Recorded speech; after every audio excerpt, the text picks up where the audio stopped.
صلو علی الحبیب صلی اللہ تعالی علی محمد صلی اللہ علیہ وسلم۔ اللہ پاک کے نیک بندے ایمان چھن جانے کے خوف سے کس قدر لرزا اور ترسا رہا کرتے تھے، آئیے مختصراً چند واقعات سنتے ہیں۔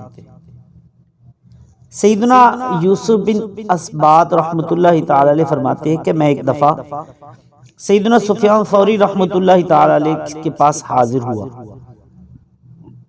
آپ ساری رات روتے رہے۔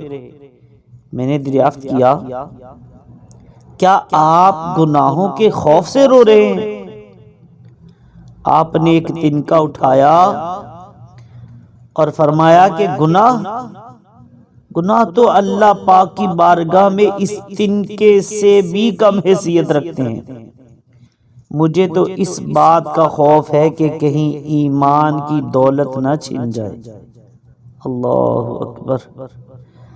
سیدنا امام محمد بن محمد غزالی رحمۃ اللہ تعالی انہی کے بارے میں نقل فرماتے ہیں، یعنی سیدنا سفیان ثوری رحمۃ اللہ تعالی علیہ، کہ سیدنا سفیان ثوری رحمۃ اللہ تعالی علیہ بوقت وفات رونے اور چلانے لگے۔ لوگوں نے دلاسا دیتے ہوئے عرض کی، یا سیدی گھبرائیے نہیں، اللہ پاک کی رحمت پر نظر رکھیے۔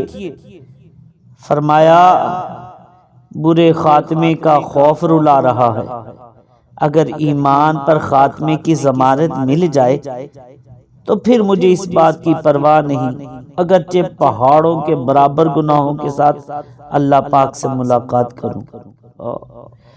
مسلمان ہے عطار تیری عطا سے، ہو ایمان پر خاتمہ یا الہی، ہو ایمان پر خاتمہ یا الہی۔ سیدنا ابن ابو جمیلہ رحمۃ اللہ تعالی علیہ بیان کرتے ہیں کہ ایک شخص نے سیدنا رجا رحمۃ اللہ تعالی علیہ کو الوداع کرتے ہوئے دعا دی اور عرض کی، اے ابو مقدام، اللہ پاک آپ کی حفاظت فرمائے۔ آپ نے فرمایا، اے بھتیجے، جان کی حفاظت نہیں بلکہ ایمان کی حفاظت کی دعا دو۔ اللہ اکبر۔ قوت القلوب میں ہے کہ ایک شخص سب سے الگ تھلگ رہتا تھا۔ سیدنا ابو درداء رضی اللہ تعالی عنہ نے اس کے پاس جا کر اس کا سبب دریافت کیا، وجہ پوچھی کہ آپ کیوں سب سے الگ تھلگ رہتے ہیں؟ تو اس نے کہا کہ میرے دل میں یہ خوف بیٹھ گیا ہے کہ کہیں ایسا نہ ہو کہ میرا ایمان چھن جائے اور مجھے اس کی خبر تک نہ ہو۔ آستانے پہ تیرے سر ہو، اجل آئی ہو، آستانے پہ تیرے سر ہو، اجل آئی ہو، اور اے جانے جہاں تو بھی تماشائی ہو۔ بندے جب خواب اجل سے ہو، حسن کی آنکھیں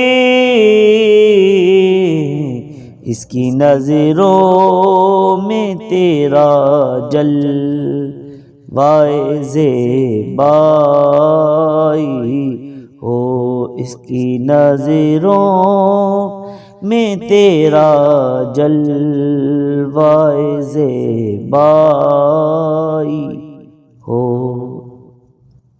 صلو علی الحبیب صلی اللہ علیہ وسلم۔ سیدی غوث پاک رضی اللہ تعالی عنہ اولیاء کے سردار ہیں، مگر آپ نے عید کے دن اشعار کہے جن کا ترجمہ یہ ہے کہ لوگ کہہ رہے ہیں کل عید ہے، کل عید ہے، اور سب خوش ہیں، آپ فرماتے لیکن میں تو جس دن اس دنیا سے اپنا ایمان سلامت لے کر گیا میرے لیے تو وہی عید کا دن ہوگا۔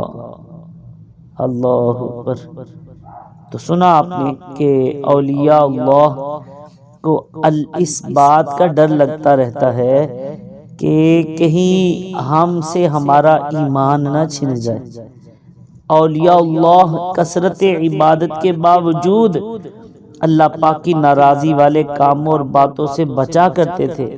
اولیاء اللہ دوسروں سے بھی ایمان پر خاتمے کی دعا کا کہا کرتے تھے۔ اللہ کے ولی حفاظت ایمان کے لیے آنسو بہایا کرتے تھے۔ اللہ کے ولی کثرت حفاظت ایمان کے لیے غیر ضروری میل جول سے بچا کرتے تھے۔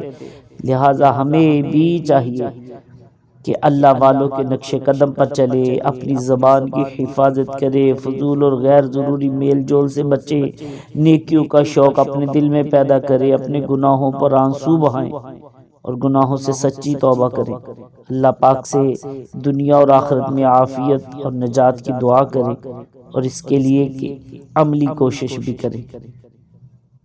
ہمیں چاہیے کہ اپنے گناہوں کو یاد کریں، ان پر آنسو بہائیں اور اللہ پاک سے توبہ استغفار کریں۔